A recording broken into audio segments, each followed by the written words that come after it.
Hello mga kabibig! Welcome back sa ating bagong YouTube channel. Ito ang pinakamaingay ng YouTuber sa balat ng YouTube. Ako si Kabibig, maglebak-lebak na down with evidence.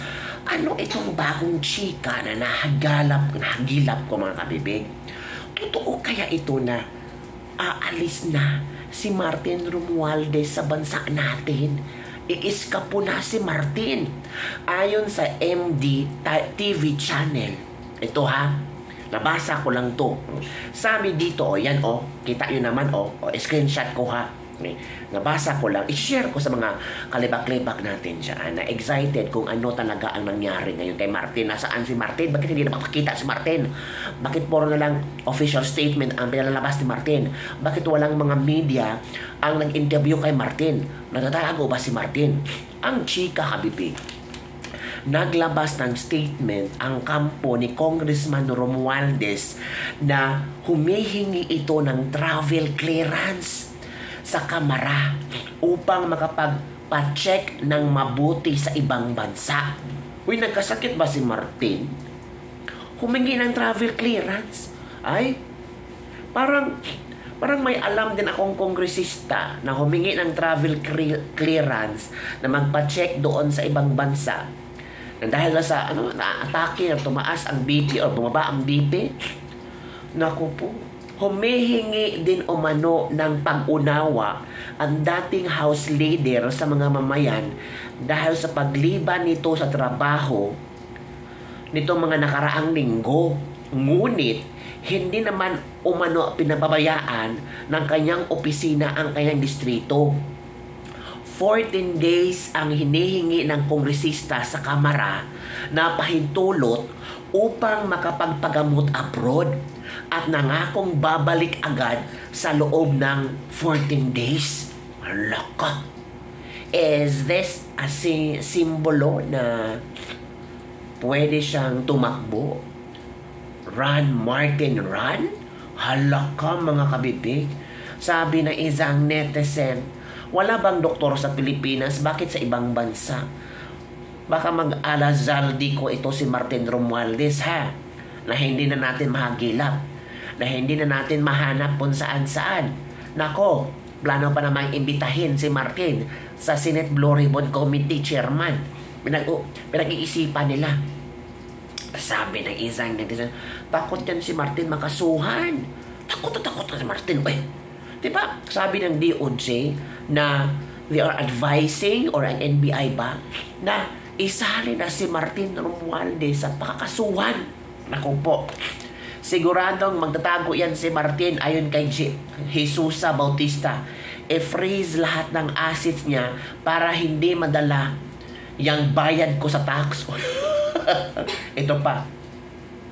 Delikadong lalay sa si Martin 14 days or 14 hindi na makikita natin muli. Baka 14 ever na yan hindi babalik sa Pilipinas. Mayaman na yan si Martin, sabi ng isang netizen. Nagsakit-sakitan agad ang buhaya. Halak! Approve na yan kay Bangag without thinking. Yan. Yan mga komento ng ating mga netizen. Hindi ko mga komento yan ha.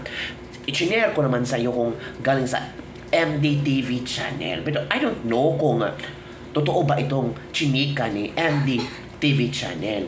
Bakit pa ang mga ito may masamang pakiramdam?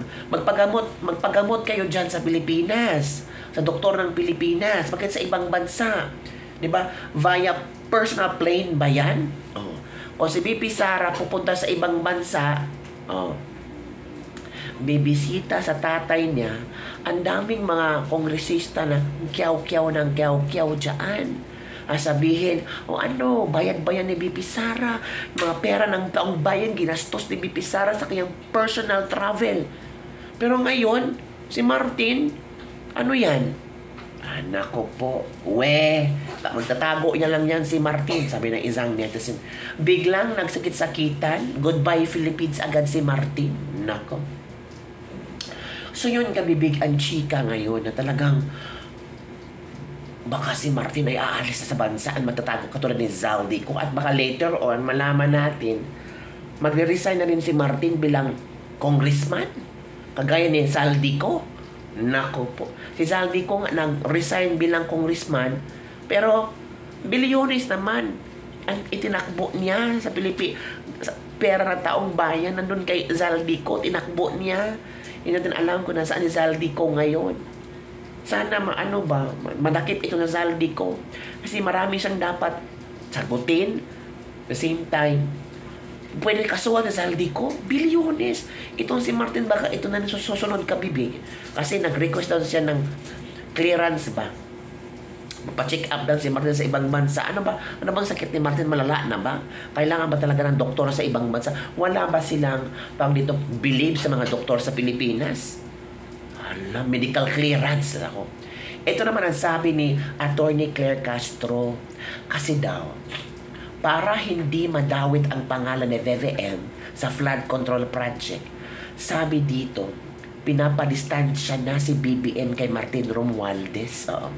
Palace Police Officer Claire Castro said that the President Bongbong Marcos has nothing to do with the action of his cousin. Ngayon lang. Bakit hindi alam ni Bongbong kung ano ang ginagawa ng kanyang cousin? Ay, niniwala kayo? Si Bongbong Marcos hindi alam kung ano ang kalakaran ginawa ni Martin Romualdez. Siya nga ang huling pipirma sa GAA, sa BICAM. Don't tell me. Diba? Sabi dito ni Claire Castro, even if they are cousin, President Marcos and Romualdez, still, if the President doesn't know anything about what Romualdez did, we can say that the President is innocent of that. Romualdez, nilaglag ka na talaga. Wala ka nang kawala, Romualdez. Nilaglag ka na ni Auntie Claire. Ay, hindi pala si Auntie Claire. Nilaglag ka na ni BBM. Kasi sabi ni Auntie Claire dito na galing sa'yo, kung ano man ang ginawa ni Romualdez, hindi ibig sabihin, alam ni BBM yan. Inosente si BBM. So, pwede bang sabihin ni Auntie Claire na ginamit lang si BBM ni Martin? Nako. Ano sa palagay yung kabibig? Gamitan? Ay, tanga naman yung tao. Hindi niya alam na ginagamit lang siya. Meron namang intelligence fund si BBM, di ba? So, pwede niya magamit. Uy, surveillance yun na si Martin kasi parang madami na yatang mga reklamo tungkol sa kanya. Mga ganun ba? Pero bakit? Kasi, cousin sila. Tapos sabi ni Auntie Claire na walang kinalaman si BBM, innocent si BBM. Kasi kung anong ginawa ni Martin, hindi alam ni BBM. Kaya pala gusto ni Martin na lumayas na nasa Pilipinas. Nag-request si Martin ng 14 days. Wow. Di, pagbibigyan kaya siya ni BBM? Pipirmahan kaya yon? O pipirmahan ni Boji D? Ewan natin kabibig kung ano ang maging reaction ng ibang netizen. Pero yun ang chika-chika na aalis sa bansa si Martin para magpagamot sa ibang bansa, humingi ng 14 days leave, tapos after 14 days nang babalik. Ang tanong, kailan siya mag-leave? Yung iba sabi, wag yung palabasin kasi walang mananagot. Sige, di ba remember, sabi ni Vice Ganda, Bongbong Marcos, President Bongbong Marcos, idol ka namin. Papanagutin mo ang lahat ng mga kurakot na politiko. Ngayon si Zaldico hindi na mahagilap. Si Martin gusto nang umalis sa bansa. Mag 14 days, daw siya? Medical chore ba? Sa ibang bansa. May managot na ba? Meron na bang nakasuhan? Napakulong? Wala naman na. Tapos, sinisigaw pa ng ilan, death penalty sa mga kurakot. Si Risa Hontiveros ayaw sa death penalty. Kasi anti-poor daw. O ngayon, si Risa nasangkot na naman sa budget insertions. Paano yan? Kung mapatunayan talaga na may something din na mga anomalya si Risa, pwede ba siyang death penalty? Sabi ng iba, kaya pala, ayaw ni Risa ng death penalty kasi baka siya mauna. Uy, wag naman po kayong ganyan. That's very bad. Nako mga kabibig. Ay, nako. Paano to? Ang Senate Blue Ribbon Committee, mga kabibig, suspended next week. Ping Lacson. Sabi ni Ping Lacson, the Senate flood control hearing canceled until further notice. So, wala pa. Bakit? Ano bang rason?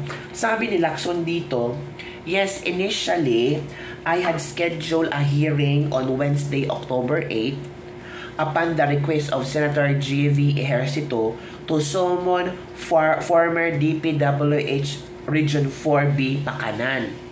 To maximize the discussion daw, I checked with the DOJ if the supposed tell-all of the affidavits of the Discayas were already available. Pero, hindi pa daw. Corollary to that, I also checked with the Office of the Executive Judge of Manila RTC if they have, concluded the investigation on the possible violation of the notarized document of Gutesa. Pero wala pa din daw. So, having informed both that are not ready within a week, so yun, sinabi na, ay i-postpone na lang natin. Pero wala pang specific na time kung kailan. So, it means tama si Senator Amy Marcos na naman. Tama si Senator Amy Marcos na baka yun na ang last na Senate hearing. Blue Ribbon Committee. Nako. Ay, nako. Lacson added that the hearing also conflicts with the budget deliberations and commission and appointments hearing. So, the conflict na. Tingnan nyo ang rason ni Lacson, ha? Conflict daw. Tapos yung tell-all ng mga Diskaya, hindi pa ready. Sana pinatell-all na ng mga Diskaya during sa previous Senate hearing na mga, laglagan na. Pero hindi eh. Nandun sa DOJ. Lahat ng mga resource person o pinapunta sa DOJ, pinagsalita kung anong nalaman. At hindi naman live yun. So hindi natin alam kung ano nangyari. Hindi pa daw ready ang tell-all script or tell-all affidavit ng mga Diskaya. Tapos yung Manila RTC pina-check kung talagang si Gutesa ba ang nagawa-gawa sa notarized. So hindi pa daw ready. Kaya sabi ni Ping Lacson, sige, natin, sa tawag dito, cancel muna until further notice. So kailan yan? Kailan yung further notice na yan? Baka makalimutan na ng tao at gawa na naman kayo ng ibang storya para matabunan tong Blue Ribbon Committee. Ano talaga ang istorya ninyo? Sabi dito ni Kiko Barzaga, kasi si Kiko Barzaga nag-react din sa statement ni Claire Castro na si Bongbong Marcos ay walang kinalaman kay Romualdez. Diba? Laglagan talaga, no? Sabi ni Kiko Barzaga, wala raw alam si President Marcos sa pinagagawa ni Martin Romualdez sa budget. Baka pati sarili niyang anak na si Sandro Marcos, wala rin siyang alam. Anong ginawa ni Sandro? Meron ba something na ginawa si Sandro? Ay, nako. Si Maharlika kasi kabibig, may video siya. Meron daw anomalyang budget na mga flood control project si Sandro Marcos. Nako po. Ano ba naman yan? Si Martin Romualdez gustong umalis sa bansa 14 days, magpanggamot sa ibang bansa. Sure daw siyang babalik after 14 days. Baka after 14 days, may mga iba na naman siyang reason na hindi pa ako pwedeng makauwi dyan kasi may mga operasyon. Baka karoon talaga ang pagtingin. Baka operahan ako or kung ano-anong pang ek-ek bulong-bulong. Tapos, itong si Kiko Barzaga, sabi ni Kiko Barzaga, don't tell me, si Marcos hindi alam kung ano ang ginagawa ni Martin sa budget. So, it means, si Marcos din hindi niya alam kung ano ang ginagawa ng kanyang anak. Halak, kapipikon. Grabe, ang dami ni pala mga pasabog ng mga taong ito. Diba? Every now and then. Nako. Martin Romualdez and Zaldico marked safe from the Senate Blue Ribbon Committee hearings on the anomalous flood control project. Session suspended. At least, nadiin muna ang kapwa senator na nasa minority block.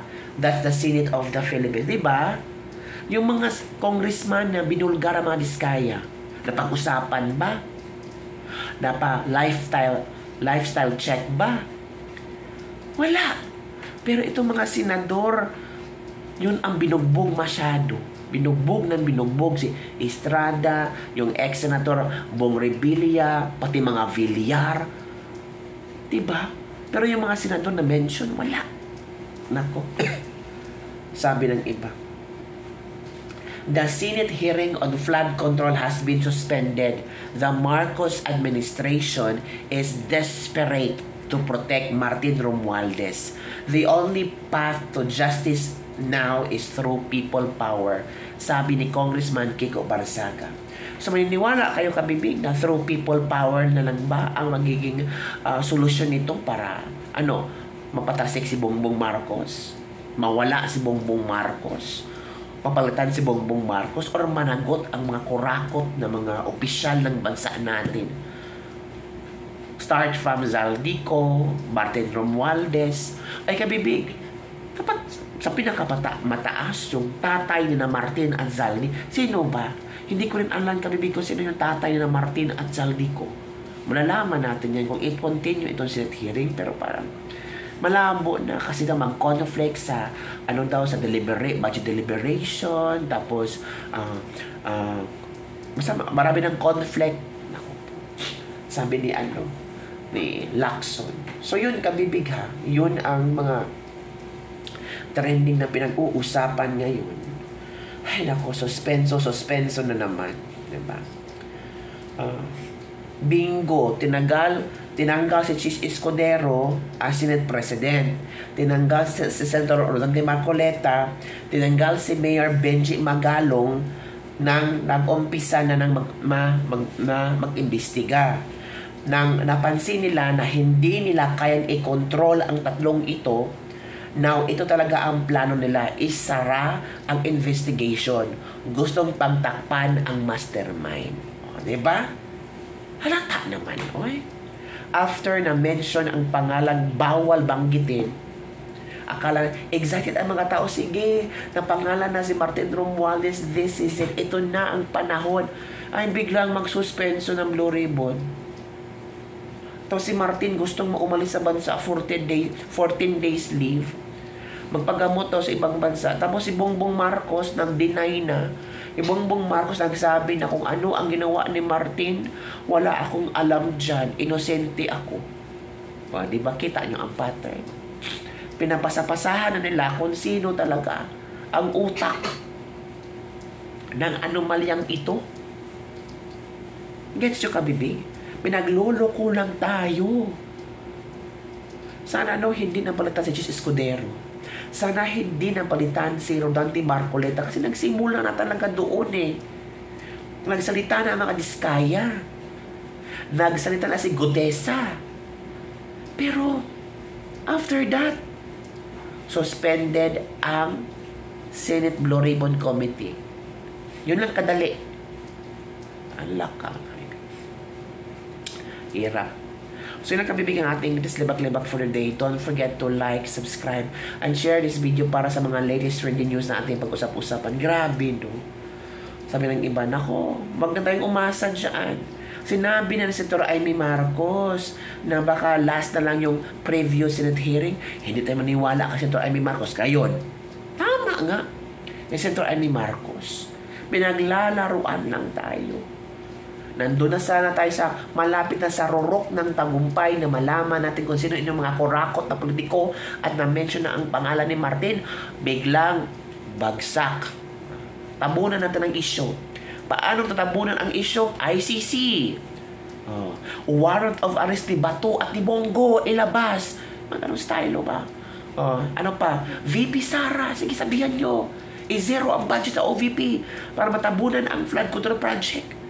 Para ang pag-usapan si VP Sara Duterte. Ay, ganun. Baka yun ang plano nila. Ay, nako, ano na yan sa boses ko? Ganun talaga, paglalaban tayo ba? Ginawa tayong tanga, mga kabibig. Ginawa talaga tayong tanga. Ay, nako. Posible din, itong budget insertions ni Risa Hontiveros, ito rin ang pwedeng pinatakip sa issue ng flood control. Para ma-focus kay Risa Hontiveros lahat ng issue. Pwede din. Nako, Risa, lumaban ka.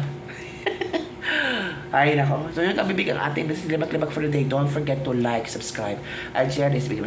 Para sa mga listeners, ako, mahirap salita. Oy, kasi may something sa ilong ko. I'm not feeling well today, pero kailangan ko naman maglibak-libak sa inyo kasi importante chismis to. Bye everyone. See you next time.